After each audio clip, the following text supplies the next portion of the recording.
Alhamdulillah,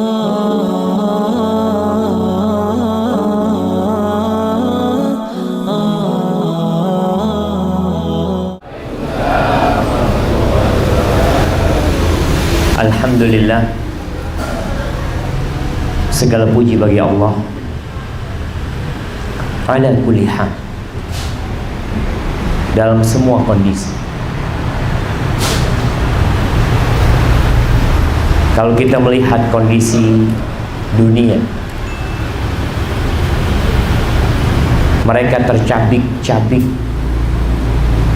mereka kebingungan, mereka tidak tahu apa yang harus diperbuat, sehingga sebagian negara lockdown, tutup negara. Yang di dalam nggak bisa keluar, yang di luar nggak bisa masuk.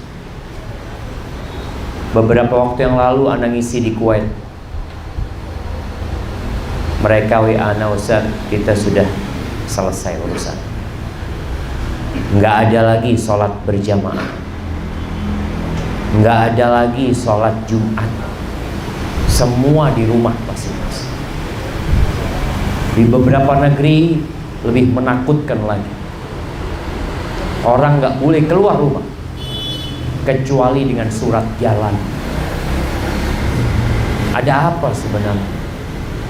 Seberapa kuat makhluk kecil ini yang dikenal dengan COVID-19? Sebuah makhluk yang kecil, yang dia naik pesawat tanpa tiket, dia masuk ke negeri tanpa visa dan paspor, dia melewati semua penjagaan tersebut untuk memporak-porandakan sebuah negeri. Dan tatkala ditanya siapa yang bertanggung jawab, maka jangan cari kambing hitam, kita yang bertanggung jawab. Makhluk kecil itu ciptaan Allah Azza wa Jalla. Kenapa Allah ciptakan itu makhluk? Ya, Allah ingin kita kembali kepada. Tatkala Allah memberikan azab kepada kaumnya Fir'aun, berbagai macam azab Allah berikan kepada mereka. Dikirimkan angin topan kepada mereka, dikirimkan untuk mereka jarad, belalang, yang menghabiskan pertanian dan perkebunan mereka. Setelah mereka kelaparan, belalang itu masuk ke rumah-rumah mereka. Pintu-pintu rumah mereka dimakan belalang, daun pintunya dimakan belalang, dan kusennya dimakan belalang. Hancur. Mereka lalu minta kepada Nabi Musa agar berdoa memohon kepada Allah, azab itu diangkat. Diangkat azab itu, mereka berjanji mau beriman, ternyata mereka balik lagi. Allah kirimkan kepada mereka darah. Semua air yang seharusnya air itu menjadi darah. Air yang berada di teko mereka, di ceret mereka, itu isinya darah. Kemarin mereka kelaparan, kemudian mereka kehausan. Lalu Allah kirimkan kepada mereka wabbafadid, kodok. Kodok itu ada di mana-mana, bahkan di kasur, di ranjang mereka penuh dengan kodok. Sampai diceritakan seorang tidak mampu berbicara, ketika dia berbicara ada kodok yang loncat ke mulut. Mereka diam semua, penuh dengan ketakutan. Mereka berjanji kalau penyakit-penyakit itu diangkat, mereka akan kembali kepada Allah Azza wa Jalla. Allah angkat tuh penyakit, tapi ternyata mereka kembali kufur kepada Allah Azza wa Jalla, dan berakhir dengan ditenggelamkannya Fir'aun bersama pasukannya yang berjumlah 600.000 di lautan. Selesai cerita. Ketika Allah mengirimkan semua itu, Allah mengatakan la'allahum yadzakkarun. Allah sayang amal hamba-hambanya. Allah mengatakan agar mereka ingat sama Allah Azza wa Jalla. Sebagian di antara kita masih telat sholat, sebagian ada yang nggak sholat, sebagian ada yang masih makan haram. Sampai kapan kita akan begini? Ketika turun COVID-19 semuanya kebingungan. Ada yang pakai masker, angkui masker ka temor ka boro,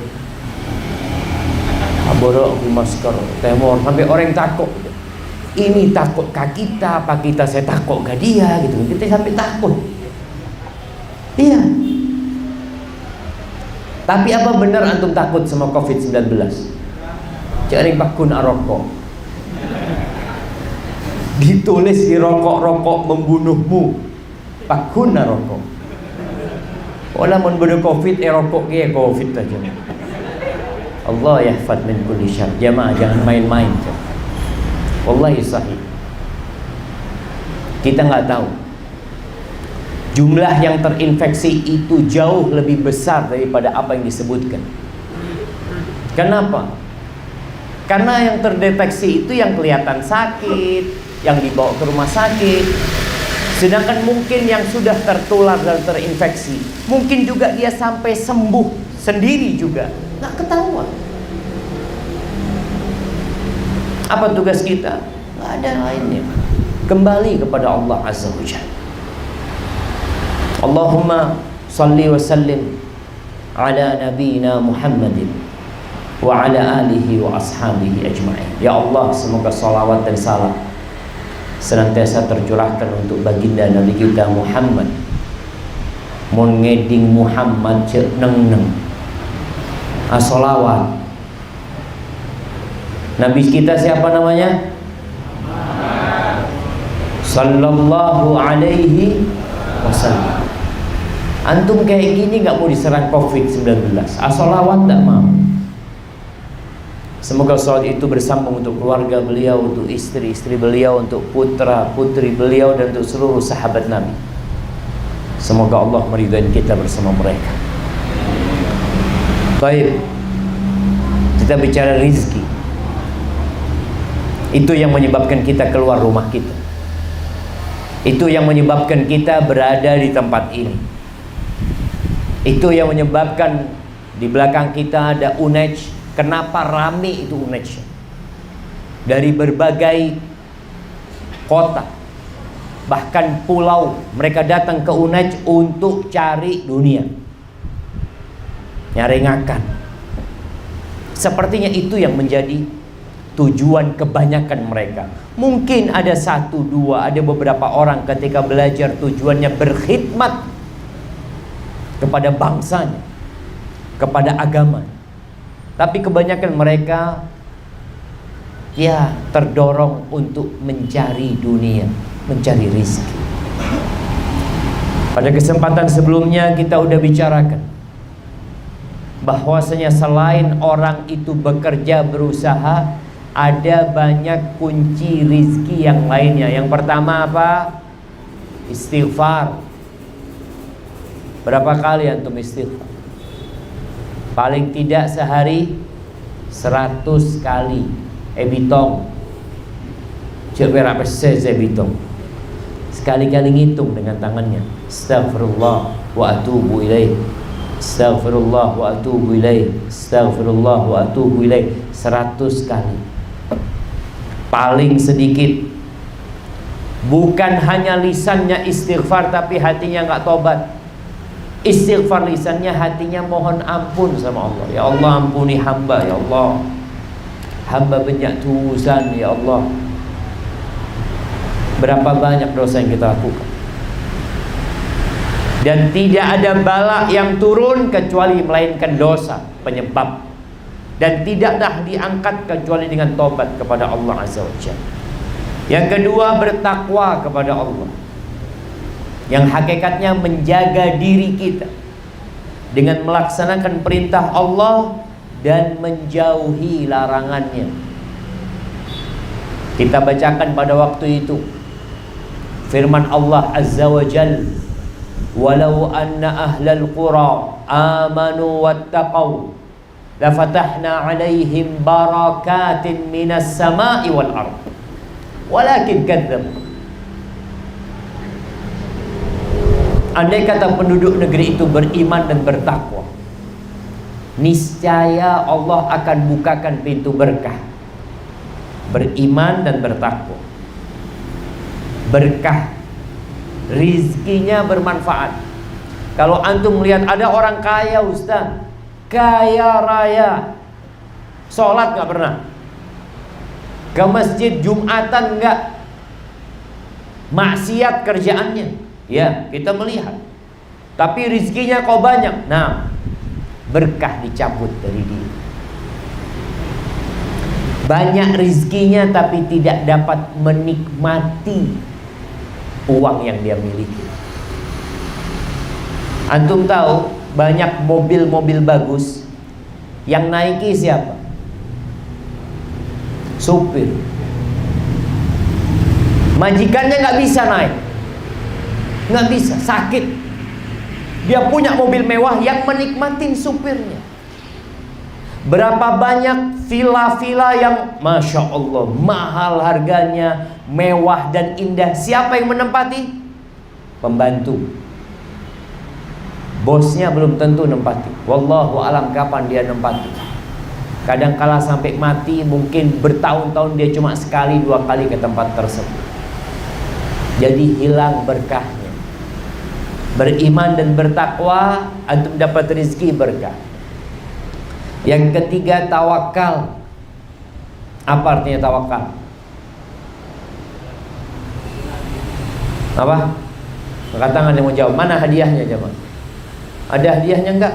Ada. Baik, fadhal. Berserah diri. Apa maksudnya berserah diri? Kasih contoh.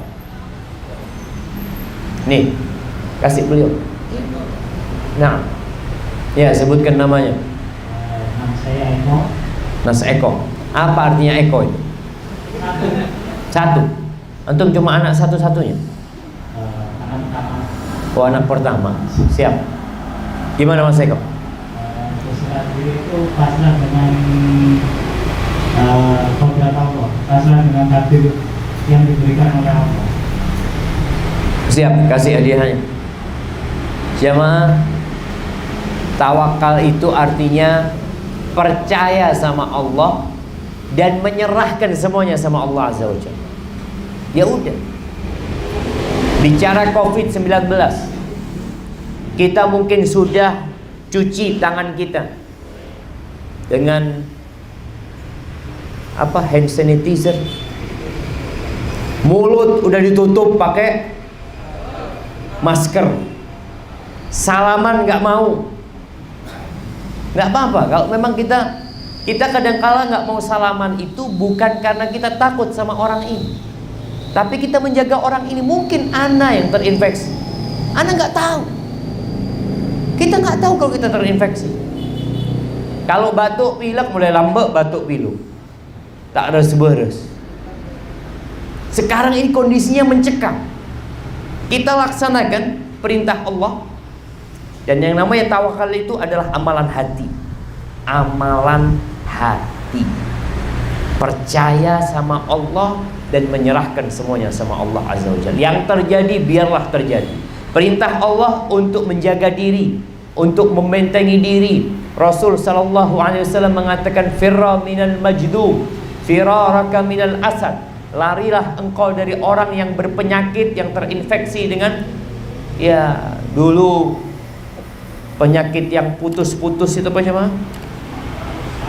Kusta. Engkau lari kalau ada orang seperti itu, sebagaimana engkau lari dari singa.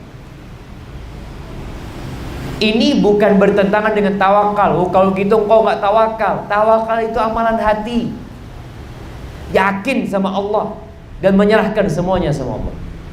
Sehingga ketika terjadi sesuatu nggak ada yang perlu kita salahkan. Khalas, qadarullah wa ma syaa fa'al. Udah takdirnya Allah. Kita udah berhati-hati. Antum lihat dokter yang ngerawat orang kena COVID-19, sebagian mati.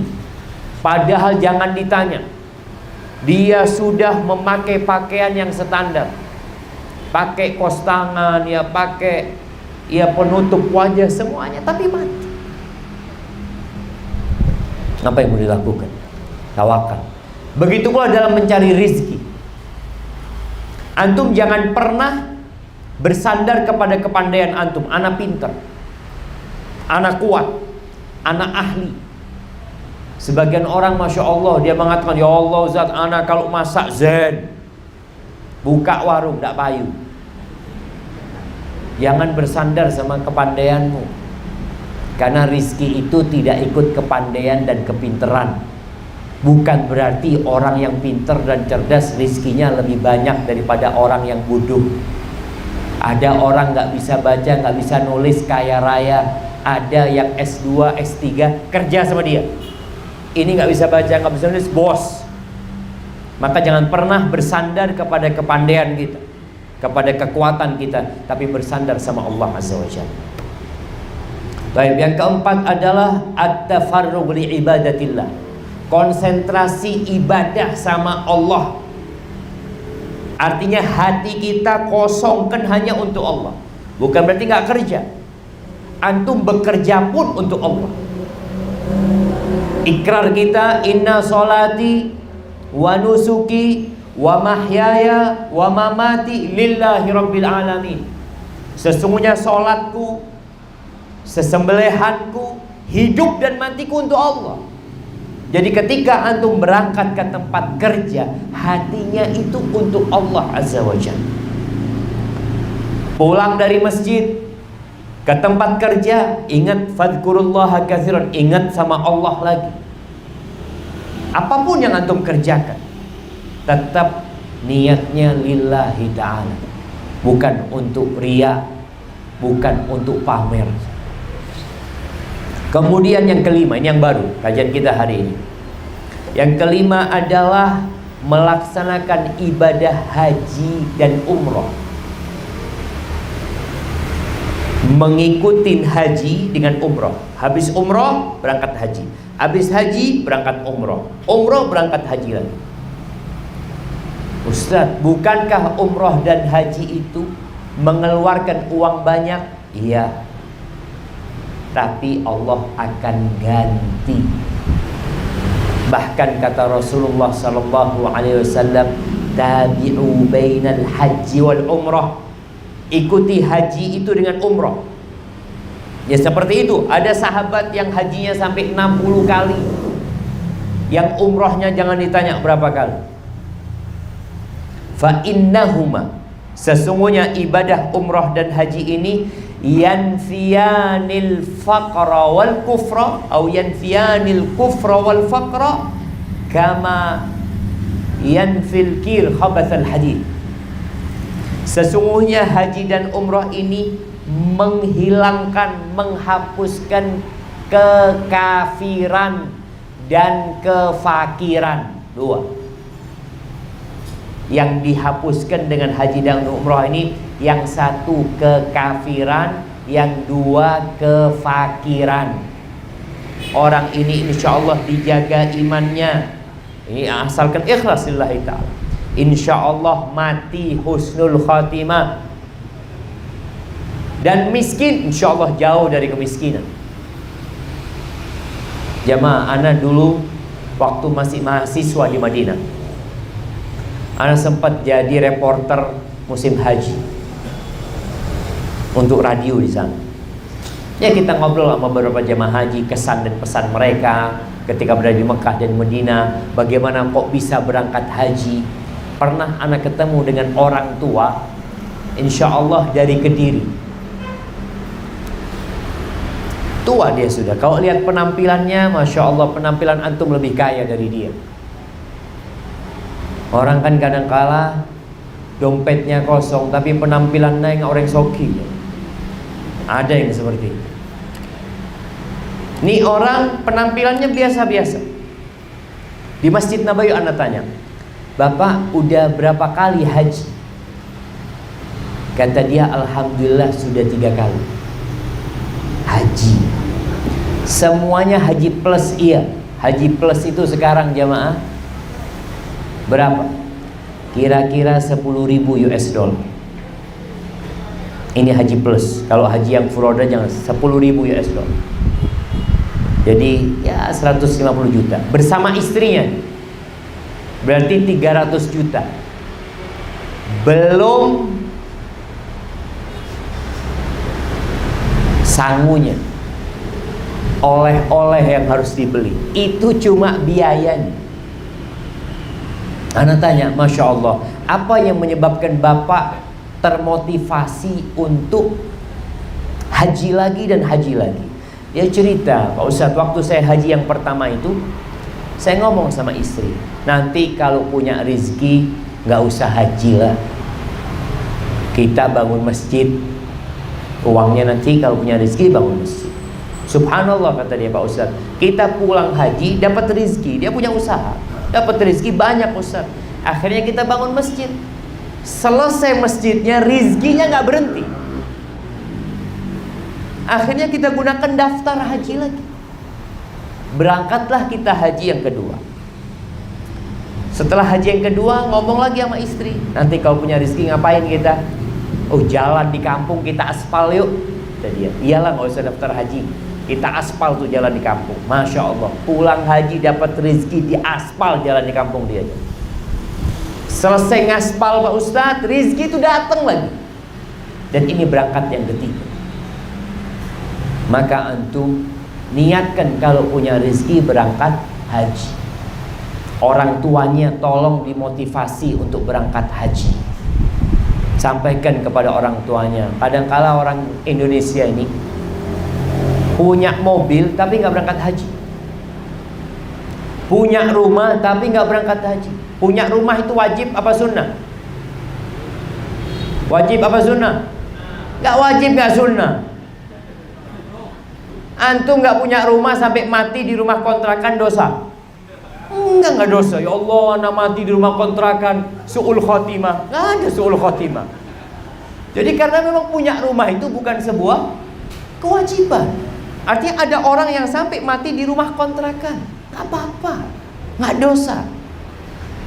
Mobil, wajib apa nggak punya mobil? Sekarang antum ada taksi online, nggak punya mobil sampai mati nggak dosa. Tapi kebanyakan orang kadangkala baru punya rezeki yang dipikir apa? Oh, renovasi rumah, bangun rumah, beli mobil, daftar haji.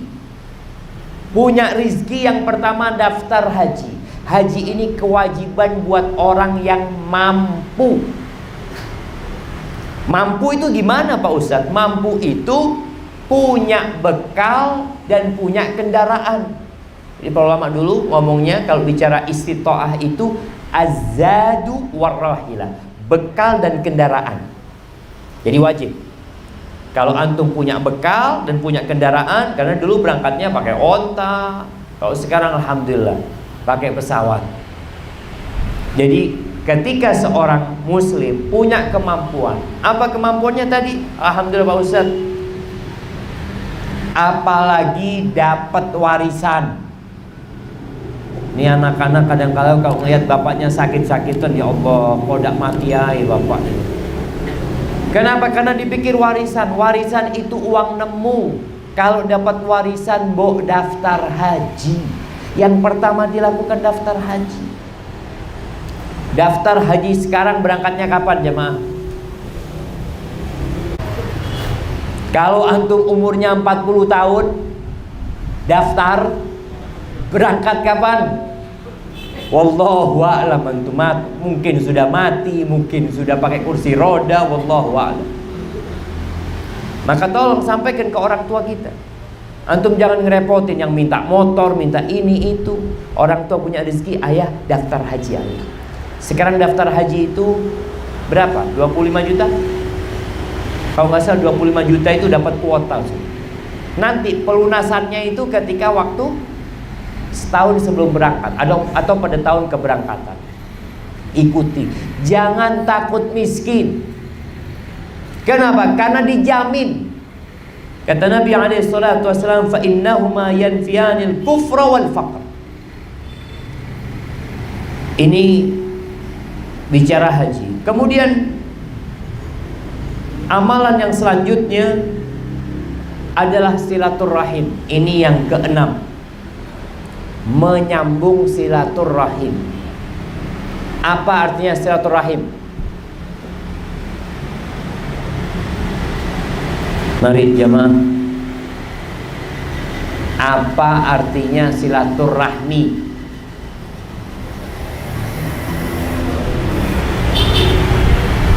Jemaah. Ya, ibu-ibu mungkin ada yang mau jawab.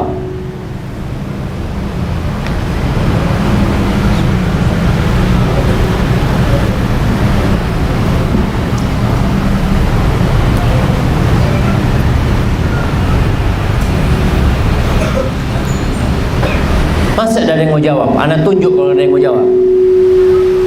Nah, ya, yang sebelah kiri ini.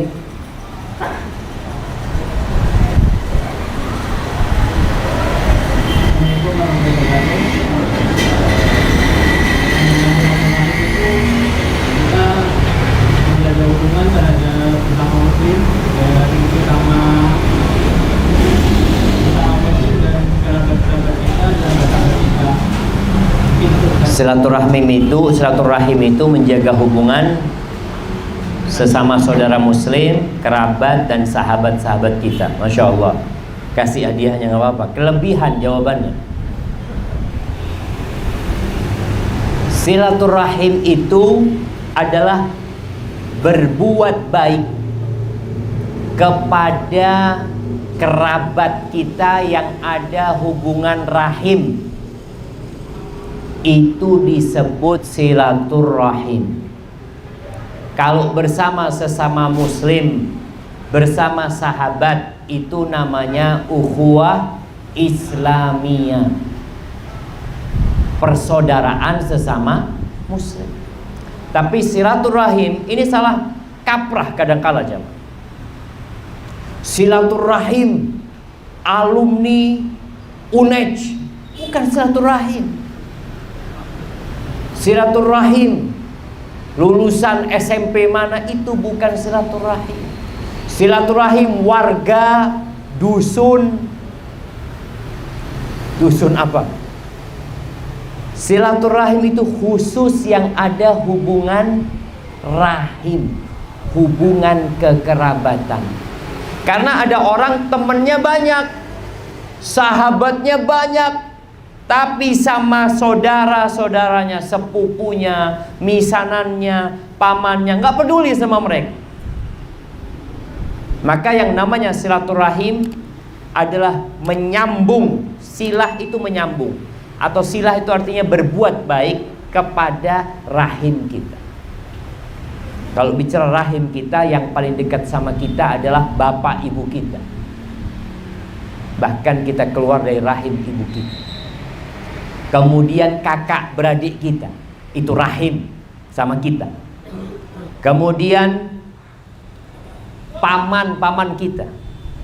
Kemudian rahimnya siapa yang menjadi ukuran? Sebagian ulama mengatakan yang disebut silaturahim itu yang mahram sama kita. Kalau dia perempuan sama kita mahram. Ini pendapat yang pertama. Yang kedua, yang mengatakan rahim itu adalah yang saling mewarisi. Jadi kalau dia mati kita dapat warisan, itu rahim kita. Pendapat yang ketiga, dan ini yang lebih kuat, mereka yang punya hubungan rahim sama kita walaupun tidak mewarisi, walaupun bukan mahram kita. Paling tidak yang satu bapaknya kakek sama kita, satu buyut. Jadi yang satu buyut sama kita itu rahim. Jadi sepupu dua kali itu rahim sama kita. Kata Nabi SAW berkaitan dengan rahim ini, beliau mengatakan, man sarrahu ayyubsatalahu fi rizqih, barang siapa yang ingin diluaskan rizkinya, diluaskan, dibentangkan jemaah, wa yunsa'alahu fi adharih, ingin umurnya ditambah, dipanjangkan umurnya. Kita ini sekarang takut sama COVID-19, ya, takut mati. Maka dengarkan sabda Nabi SAW, fal yasil rahimah, yang ingin diluaskan rizkinya, dipanjangkan umurnya, hendaklah silaturahim. Jangan sampai antum sama paman, sama sepupu, sama keponakan ribut. Kata Nabi SAW, la yadkhulul jannah qati', nggak masuk surga orang yang memutuskan rahim.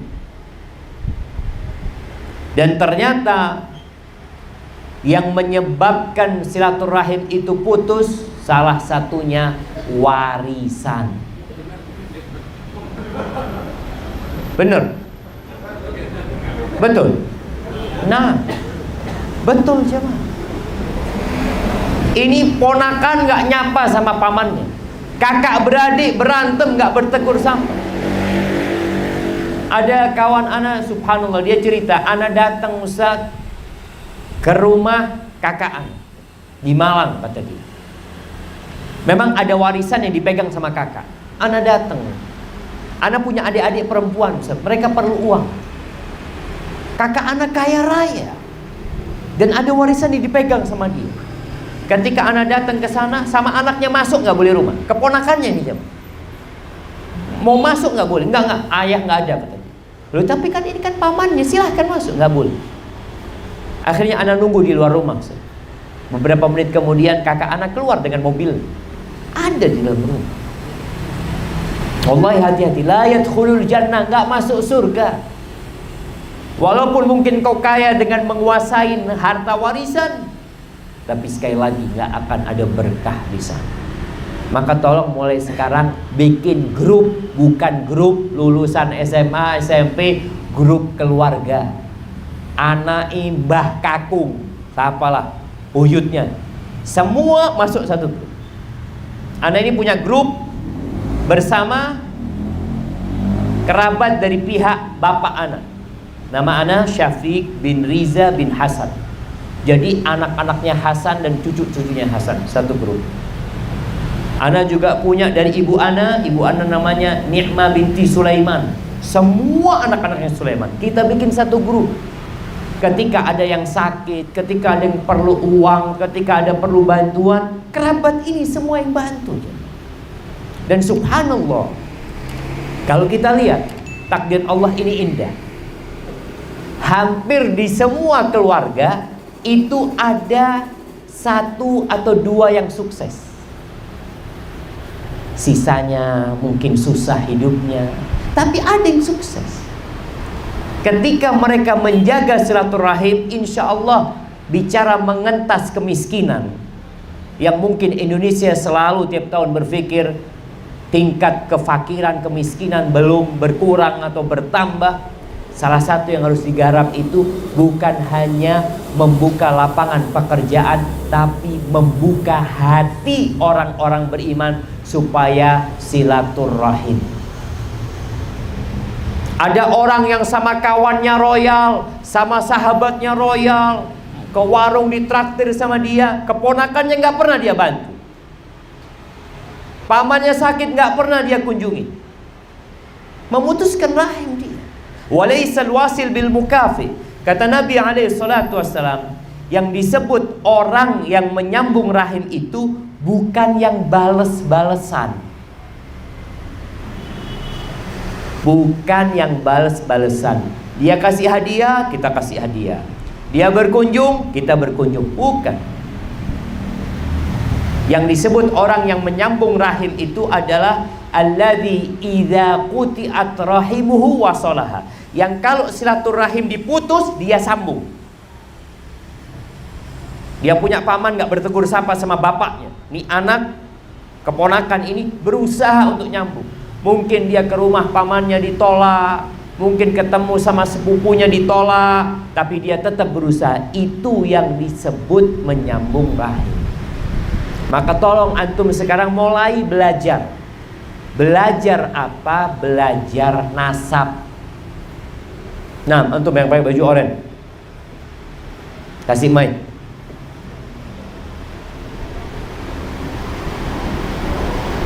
Nah, sebutkan namanya. Assalamualaikum warahmatullahi wabarakatuh. Waalaikumsalam warahmatullahi wabarakatuh. Nama saya Muhammad Zuhri. Namanya Muhammad Zuhri. Muhammad Zuhri bin Zaini. bin Muhammad Zaini. Muhammad Zaini bin nih sama Mbani Dewi Daru.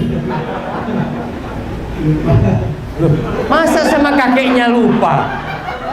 Enggak, soalnya kakek meninggal sebelum saya lahir. Bukan masalahnya meninggal, namanya. Subhanallah. Baik, kasih hadiah. Rasulullah sallallahu alaihi wasallam mengatakan ta'allamu min ansabikum. Belajarlah nasab kalian. Kenapa disuruh belajar nasab kalian? Nasab kita nih. Matasilu bihi arhamakum, supaya kalian bisa silaturahim. Ketika antum nggak hafal sama nasabnya, ya gimana kita akan silaturahim? Mungkin di tempat kerja sama misanannya atau sepupunya 2 kali, agak jauh nih, nggak saling berkenal jemaah. Kalau itu saudaranya. Dan ini juga yang menyebabkan silaturahim mungkin agak sulit di Indonesia. Karena orang itu namanya panjang-panjang. Coba namanya para sahabat Nabi. 1. Namanya Nabi Muhammad SAW. Siapa? Ya Muhammad. Muhammad bin Abdullah bin Abdul Muttalib bin Hashim bin Abdi Manaf bin Qusay. 1 semua namanya. Tapi orang Indonesia, Muhammad Ali Zainal Abidin bin Sulaiman Toha Solihin. Itu namanya bin, panjang-panjang semuanya. Maka nanti kalau antum nikah punya anak, cukup anaknya dikasih nama 1 nama. Nama yang kedua dan ketiga nama ayahnya, nama kakeknya. Sehingga itu anak kemanapun pergi bawa nama bapak dan kakeknya. Ketika awal-awal anak pulang dari Madinah, anak ceramah, anak minta nasab anak disebutkan lengkap. Nama anak Syafiq bin Riza bin Hasan bin Abdul Qadir bin Salim bin Zain bahasa lama. Ketika nama itu disebutkan, anak ketemu banyak kerabat di Jakarta. Syafiq, ente masih saudara sama anak. Syafiq, banyak ketemu. Karena dari nama saja orang sudah tahu itu saudara anak. Tapi kalau namanya aja udah nggak hafal, nasabnya nggak hafal, gimana kita silaturahim? Maka tolong kita lihat sahabat Nabi, namanya ndak neko-neko jemaah. Namanya Umar siapa? Ya Umar, Umar bin Khattab. Namanya Utsman, siapa namanya? Utsman bin Affan. Ali siapa namanya? Ya Ali bin Abi Thalib. Yang perempuan nih, mbak-mbak yang perempuan, namanya 3, namanya 4. Coba namanya putri-putri Nabi Muhammad SAW. 1 semuanya. Fatimah binti Muhammad, Zainab binti Muhammad, Ruqayyah binti Muhammad. Karena tujuannya adalah menjaga silaturahim ini. Dan kunci menjaga silaturahim, menghafal nasab. Tulis nasab itu. Adakan pertemuan, ketahuin kondisi orang-orang. Ini untuk buka pintu rizki kita aja. Kemudian yang ke-7, sedekah. Kalau ingin rizkinya dilancarkan, subhanallah, kata Allah Azza wa Jalla, wa ma anfaqtum min syai'in fahuwa yukhlifuhu wa huwa khairur raziqin. Apa saja yang kalian sedekahkan pasti Allah ganti. Percaya nggak antum diganti sedekah? Wallahi jamaah, cerita orang-orang itu masya Allah. Ana sendiri dalam kehidupan ini melihat janji Allah itu sehingga yakin dikasih ganti. Kata Rasulullah SAW bersumpah, beliau mengatakan, salasatun uqsimu alaihinna, ada 3 hal yang aku bersumpah dengan 3 hal tersebut. Salah satunya adalah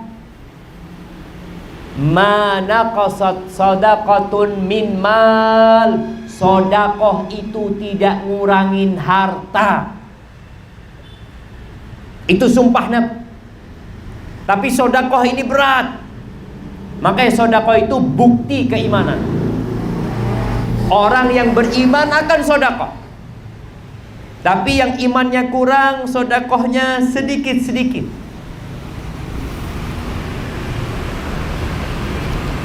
Masya Allah.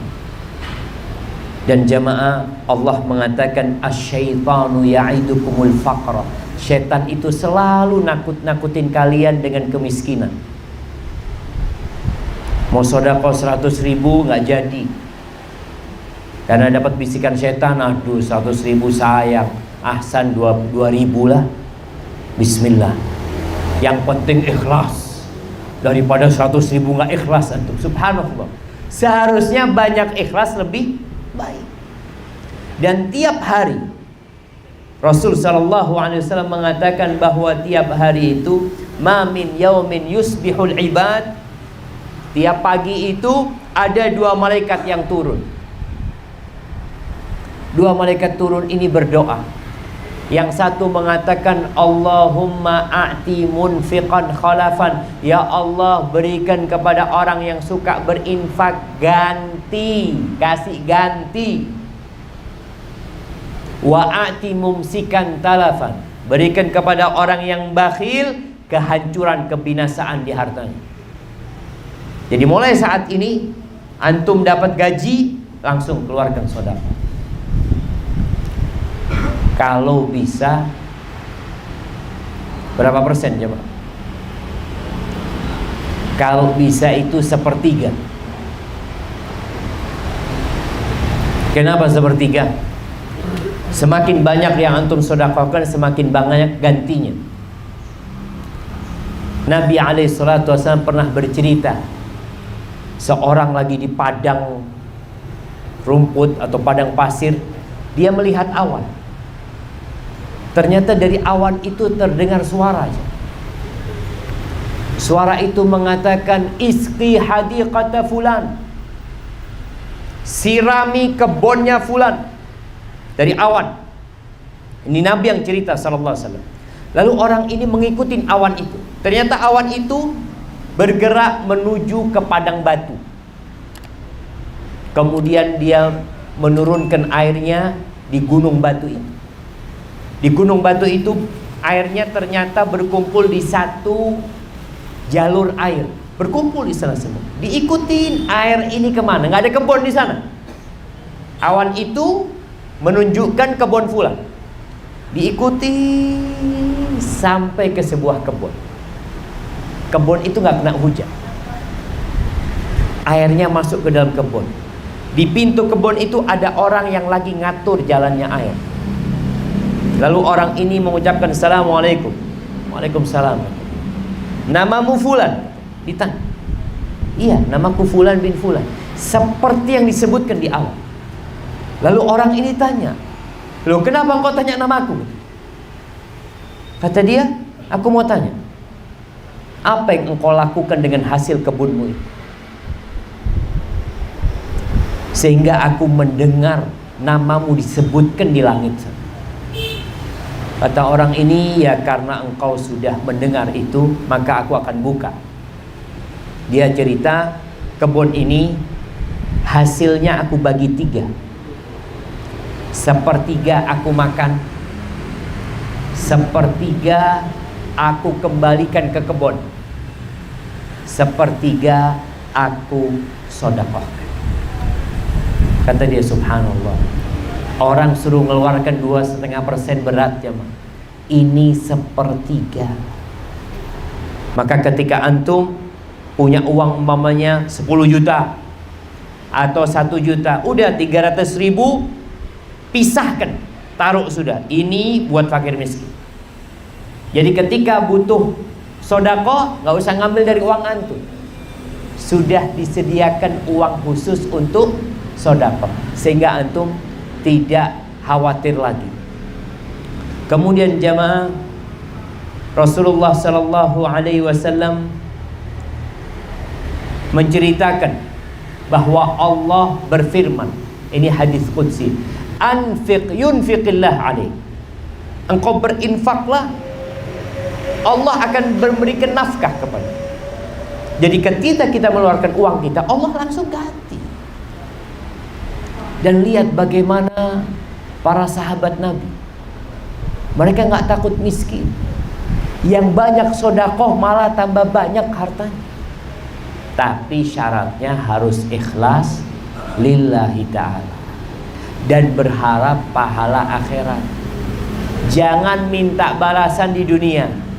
Kalau antum keluar 100.000, katanya Allah, kalau sodakoh itu dilipat gandakan jadi berapa? 700 kali lipat.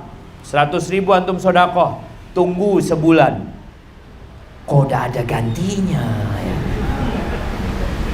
Tunggu setahun. Kalau 100.000 ini jadi 700 kali lipat jadi berapa jemaah? Jadi 70 juta. Iya, jadi 70 juta. Kalau 1 juta jadi 700 juta. Antum jangan berharap di dunia. Allah pasti kasih ganti sama antum. Allah tidak pernah ingkar janji. Soalnya kalau kita berharap ganti di dunia, gantinya itu bisa jadi kesehatan. Antum sodako, Masya Allah. Nih, juga untuk menghadapi COVID-19, salah satunya adalah dengan cara banyak sodako, banyak membantu orang lain. Karena sona'iul ma'ruf, membantu berbuat baik kepada orang lain itu taqi masari as-su wal afat wal halakah.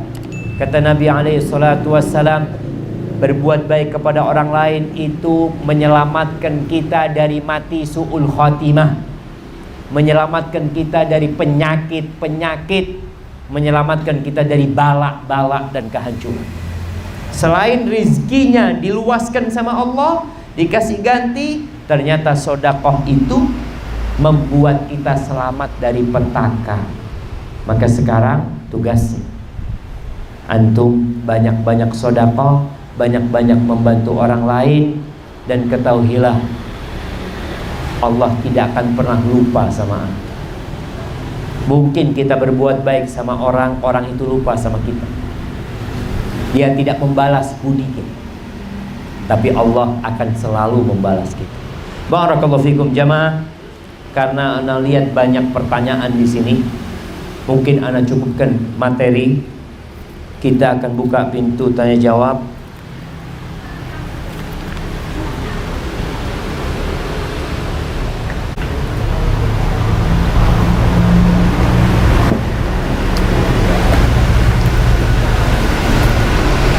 Bismillah. Assalamualaikum WRWB. Jangan disingkat. Doa itu jangan minta sama Allah masa amin. YR ya Rabbal Alamin disingkat apa? Amin YRB. Masa YRB antum minta sama Allah Subhanahu wa taala? Tulis yang lengkap, warahmatullah wabarakatuh.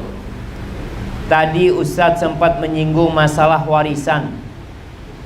Apakah wajib untuk kita di sini, saya anak, meminta hak waris untuk ibu saya?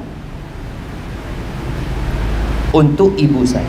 Karena keluarga ibu tidak memberi warisan yang seharusnya diberikan pada ibu saya. Waalaikumsalam WRWB. Ini tulisannya seperti ini jemaah. Warahmatullahi wabarakatuh. Baik, kalau bicara warisan, itu hak kita. Jadi orang ketika meminta jangan malu, karena antum meminta hak antum. Kalau kita minta ngemis, itu kita minta uangnya orang. Momen kita lihat fulan ini pegang duitnya ana datang, afwan, ana minta fulus ana. Maka kalau bicara warisan, silahkan mau minta. Kecuali ibu malas minta, karena takut nanti ribut, akhirnya silaturahim putus. Ada ibu, enggak lah, nggak apa-apalah, nanti ana minta di akhirat. Ana akan sabar di dunia, daripada akhirnya mereka nanti nggak mau kenal sama anak. Ada orang yang seperti itu, tapi itu hak kita.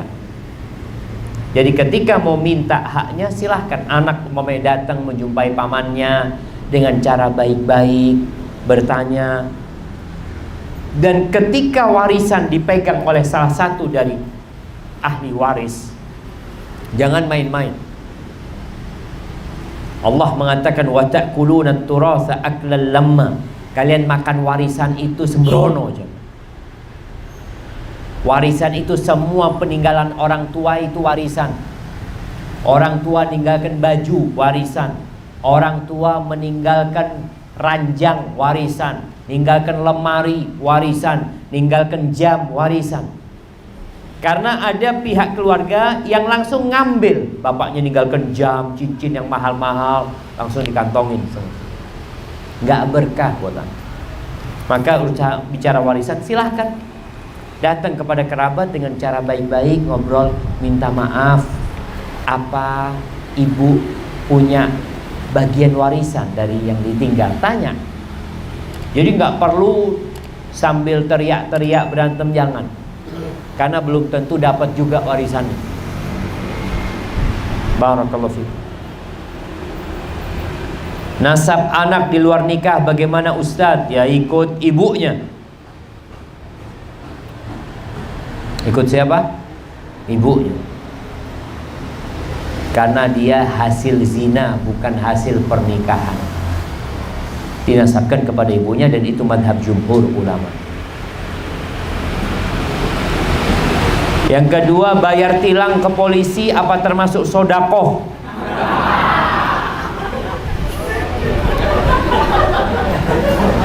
Apa ya jemaah? Sodakoh itu kepada fakir miskin. Ini polisi, masa antum sodakoh sama polisi? Jadi ketika kita bicara tilang, tilang itu negara boleh melakukan tilang. Hukuman dengan uang boleh mereka melakukan hal ini, tapi bukan diserahkan kepada polisi. Diserahkan kepada siapa? Kepada pihak yang berwajib. Akan polisi pihak yang berwajib, Ustaz.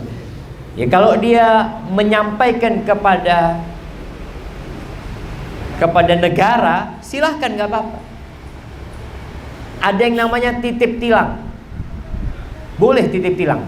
Jadi kita bayar di tempat, kasih kwitansi gitu, resmi bayar. Ketika resmi seperti itu, ya sudah, itu nggak masuk ke kantongnya polisi. Kecuali kalau polisinya bikin kertas sendiri jemaah. Tapi insya Allah enggak, ada yang resmi aja. Seperti itu.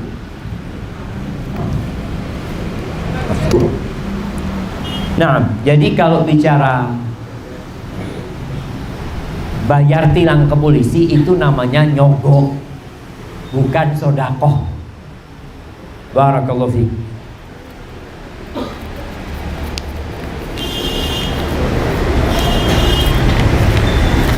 Nah, ini ada pertanyaan. Saya mau bertanya, apakah kalau kita pernah berbohong kepada orang tua, akankah berpengaruh kepada seretnya rezeki kita? Jamaah rahimakumullah, bohong ini dosa. Orang yang berdusta dilaknat sama Allah, dijauhkan dari rahmatnya. Apalagi bohong sama orang tua. Kita tadi bicara silaturahim. Yang paling dekat adalah silaturahim kepada orang tua kita. Ketika antum durhaka sama orang tua, seret rezeki. Maka datang ke orang tua, minta maaf sama orang tua. Kalau orang tuanya sudah meninggal dunia, banyak-banyak doakan orang tua. Banyak-banyak sodakoh buat orang tuanya. Semoga itu dapat membuka pintu rezeki antum nantinya.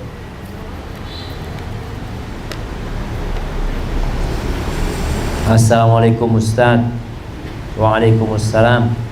Apa sebenarnya tugas suami dalam rumah tangga selain mencari nafkah?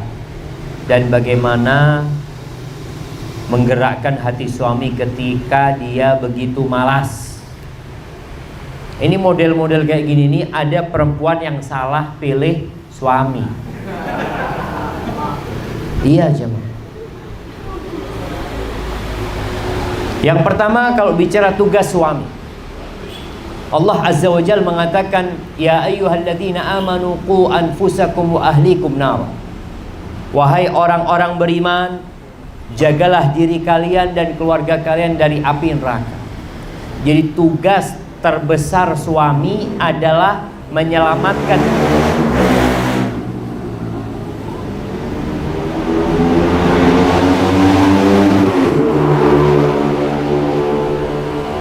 Masya Allah. Nah, tugas terbesar seorang suami adalah menyelamatkan istri dan anak-anaknya dari api neraka. Bukan hanya menjadi mesin pencari uang. Karena sebagian suami berpikir yang penting anak kerja. Enggak. Engkau perlu mendidik istrimu, ngajarin istrimu, ngajarin anak-anakmu. Maka di sini seorang wanita ketika menikah jangan hanya melihat kepada wajah suaminya. Jangan hanya melihat kepada penampilan suaminya. Jangan hanya melihat kepada harta suaminya. Nabi SAW menyuruh para wanita ketika hendak menikah melihat kepada dua hal. Yang pertama agama suami, yang kedua akhlak dan karakter suami. Kalau bicara agama, agama itu ada agama yang minimal.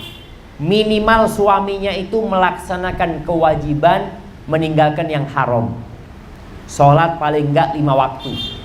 Walaupun dia enggak sholat qobliyah, ba'diyah, yang penting 5 waktu alhamdulillah.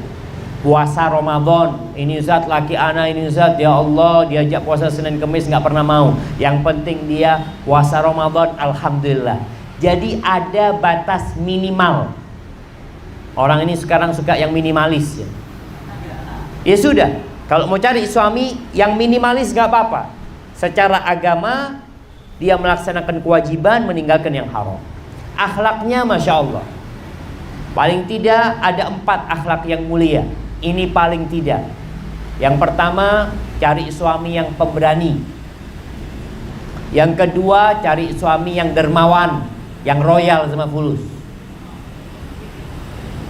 Yang ketiga, cari suami yang afif, yang menjaga kehormatan diri, nggak suka neko-neko. Yang keempat, cari suami yang penyabar. Karena kalau dapat suami yang keras, yang suka marah-marah, maka ruwet hidupnya. Atau cari suami yang adil lah, dia tidak berlebih-lebihan. Maka kalau seorang perempuan dapat suami yang nggak benar, coba dia istighfar, dia tobat. Mungkin dia yang memilih suami salah, udah dikasih. Ya kalau sekarang orang masuk ke toko handphone, dia nggak paham handphone yang bagus sama handphone yang jelek. Pulang dapat handphone bosok. Yang disalahkan siapa? Penjualnya iki sing dodolan, kata yang jualan, antum kok mau? Antum kok mau sama handphone ini? Anak kasih pilihan banyak. 1, 2, 3, 4, 5, 6 ini. Antum cari yang murah kan? Sudah fadhol. Masa murah cari yang bagus ya?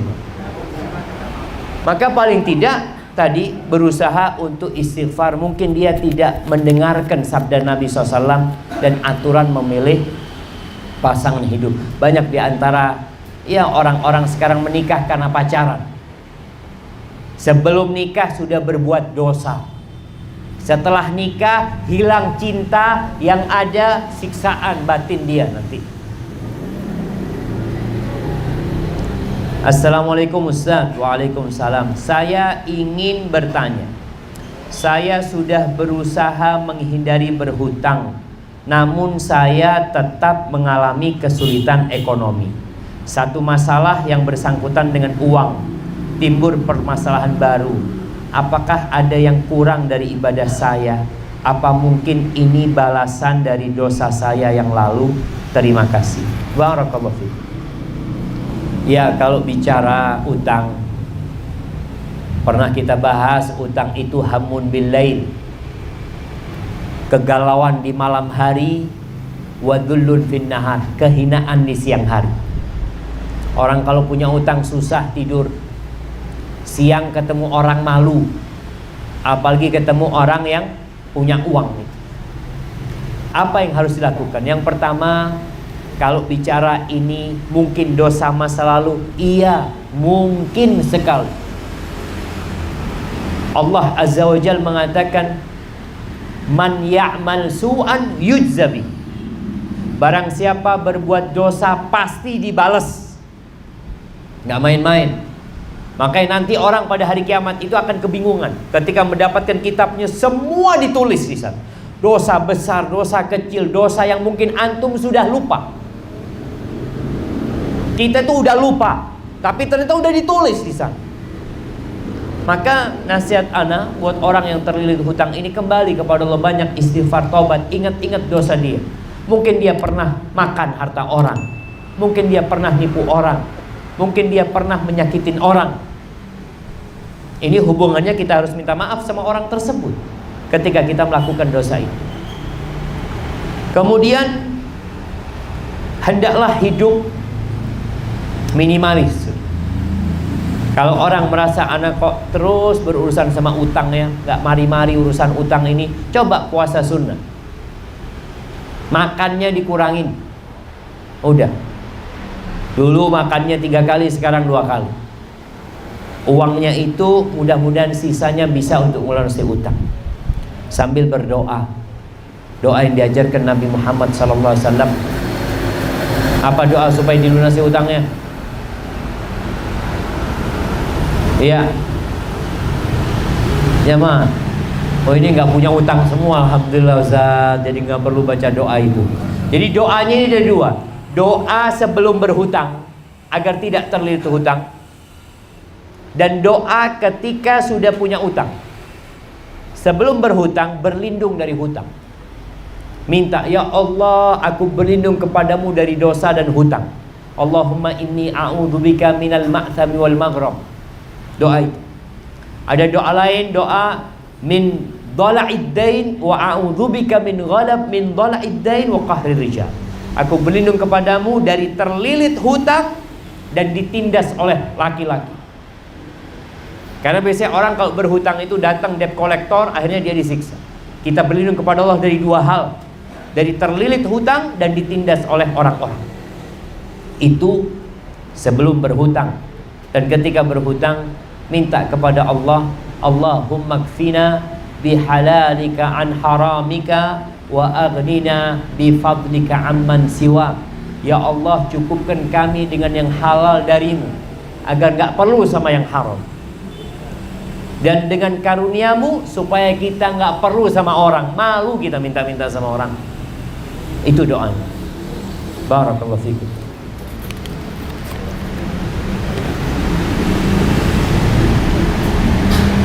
Ustaz, bagaimana hukumnya melaksanakan umroh atau haji tapi kita masih mempunyai hutang? Bagaimana bila kita wafat di saat umroh dan haji tapi masih ada utang? Jamaah ingat, orang kalau mati syahid, mati di medan perang, itu akan diampuni semua dosanya kecuali utang. Nggak akan diampuni. Mati syahid, orang itu tidak akan masuk surga kalau masih punya utang. Bagaimana dengan yang umroh ini? Kalau orang berangkat umroh masih punya utang, maka dia harus punya jaminan untuk melunasi hutang. Umpamanya ana punya utang 20 juta, tapi alhamdulillah rumah ana ini dihargai 100 juta. Kalau mati, warisan kan nggak bisa dibagi kecuali utang dilunasi. Nggak apa-apa, silakan berangkat haji. Jadi orang itu punya uang atau punya aset yang cukup untuk melunasi hutang. Tafadhol. Tapi kalau nggak punya, ya antum akan tetap menanggung hutang tersebut. Jadi kadang-kadang ada bertanya, Ustaz, boleh nggak orang berangkat haji dia masih punya utang? Boleh, dengan catatan dia punya aset yang bisa untuk melunasi hutang. Karena kita tahu warisan, kata Allah, min ba'di wasiyatin yusa biha au dain. Pembagian warisan itu setelah utang dibayarkan dan wasiat ditunaikan. Hadza wallahu a'lam bishawab. Saya ingin bertanya, apakah menginginkan hal yang mungkin tidak diridhai oleh Allah SWT? Jangan disingkat, tulis subhanahu wa ta'ala. Dapat mempengaruhi rizki yang kita akan dapat, dalam artian hal yang dimiliki orang lain. Terima kasih. Apa maksudnya ini? Menginginkan suami orang,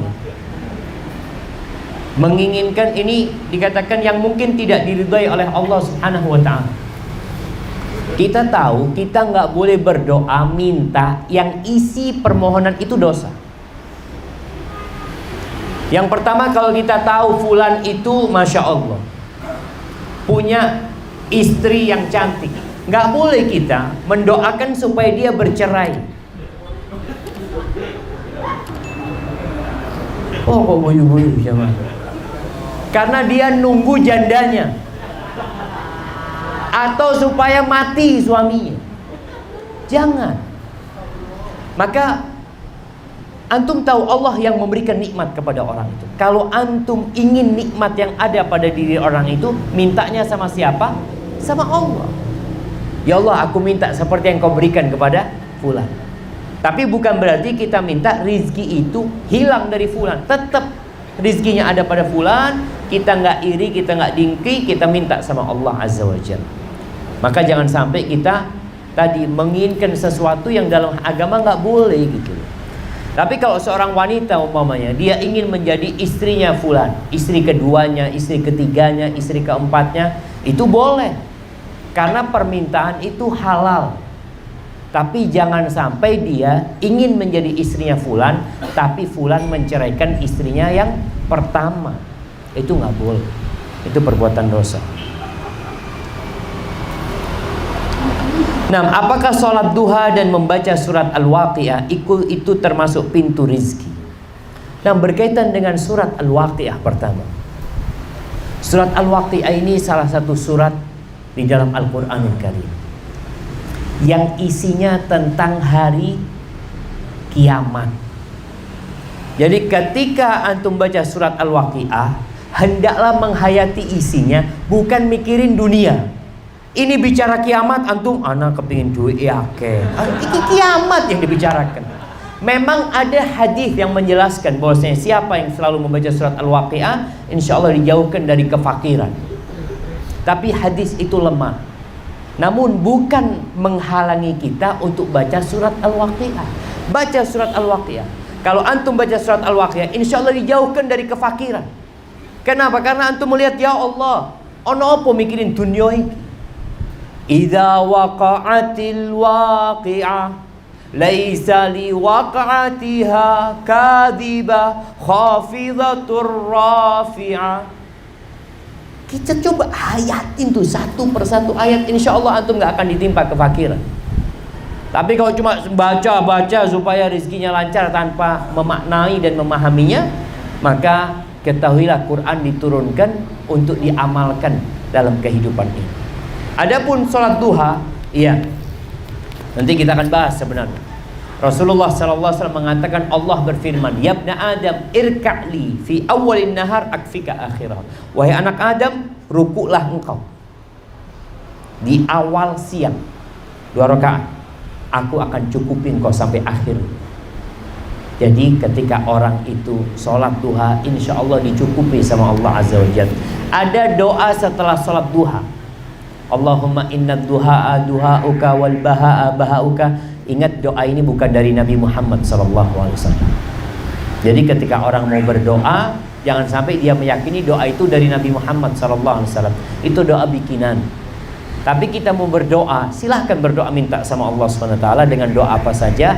Tapi kalau bisa, doa yang diajarkan oleh Nabi Muhammad SAW. Barakallahu fiikum. Apakah zalim dengan rizki orang bisa membuat rizki kita menjadi sulit? Mentang-mentang kita punya kuasa dan jabatan. Faham coba? Anda bacakan lagi, antum pahami.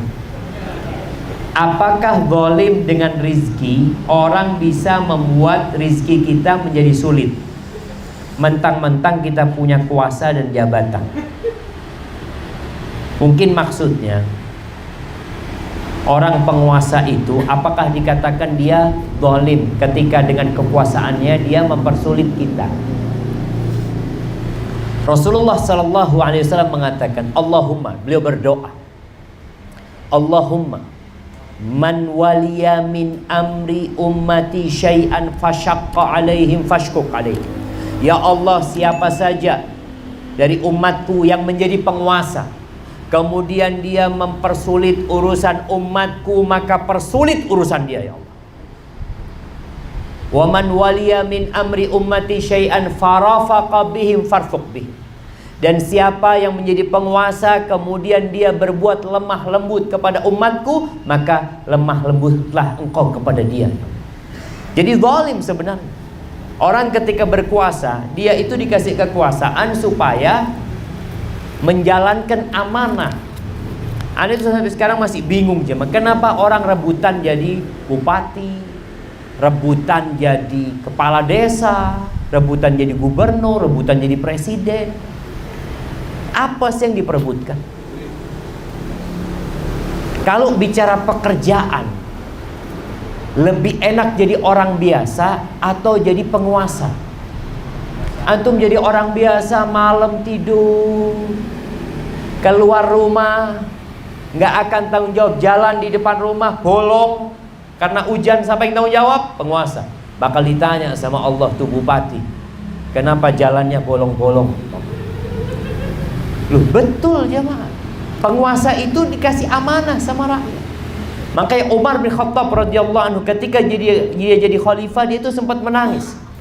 Aku itu takut nanti ditanya sama Allah, kalau ada seekor keledai atau bagla yang tersandung di Efrat di Irak sana, aku takut ditanya, kenapa jalan yang kau tidak lurus? Itu keledai. Bagaimana dengan manusia? Karena itu amanah. Makanya Anda berpikir, kenapa kau rebutan ya? Allahu a'lam. Ambisi kadangkala manusia untuk berebut. Jadi ketika menjadi penguasa, ingat, kekuasaan itu amanah. Engkau akan ditanya sama Allah Subhanahu wa taala. Barakallahu fikum. Nah, silakan. Dalam artian di sini saya nanti setelah saya gajian nanti kita makan bareng. Tapi yang saya ajak itu uangnya pakai hasil hutang yang ke orang tersebut. Uangnya dia? Iya. Tapi di lain hari nanti uangnya tidak usah diganti ya, itu pakai uangmu yang aku hutang. Nah, siap. Barakallahu fiik. Waalaikumsalam warahmatullahi wabarakatuh. Jamaah paham sekarang kan? Ya, itu temennya ada di sini. Oh, di tempat lain ya. Baik, yang pertama, ketika kita berhutang sama orang, ada syarat. Orang kalau berhutang itu syaratnya harus niat mengembalikan. Kalau kita berhutang tapi kita niat tidak mengembalikan, maka kita terhitung mencuri. Idza man akhadha amwalan nas la yuridu adaaha. Barang siapa yang ngambil hartanya orang tapi dalam hatinya dia enggak mau mengembalikan, laki Allah yaumal qiyamah sariqan. Dia akan berjumpa dengan Allah pada hari kiamat seperti orang yang mencuri. Hukumnya pencuri dia, karena dia niatnya enggak mau bayar. Jadi ketika antum ngambil uang dia dengan niat tidak mau membayar, maka itu sudah dosa. Tapi gimana Ustaz? Dia ini bakhil Ustaz, pelit. Ya urusan dia sama Allah. Nggak perlu antum berinisiatif untuk mengeluarkan. Iya, jangan sampai jadi Robin Hood. Robin Hood itu ngambil uangnya orang kaya diberikan kepada fakir miskin. Itu masih ada baiknya, karena dikasih orang miskin. Ini antum makan sendiri gitu. Jadi kalau Robin Hood kan masih dibagikan kepada fakir miskin. Kalau ini antum ngambil mau dimakan sendiri, maka nggak boleh. Jadi tetap ketika antum kepingin uang dia keluar, antum kasih nasihat ya. Antum sampaikan kepada dia, Mas ini loh, ada fakir miskin yang perlu kita bantu, ada orang yang sakit, sinilah uang antum keluarkan, kesian dia. Antum nanti digantiin insya Allah sama Allah. Seperti itu. Barakallahu fikum. Kasih hadiah ya.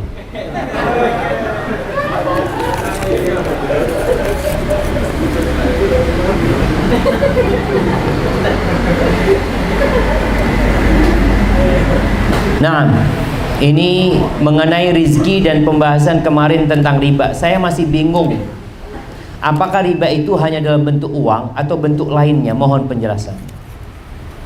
Jadi kalau bicara riba itu jamaah, mungkin panjang kita akan jelaskan, tapi anak akan ringkas agar kita mudah memahaminya.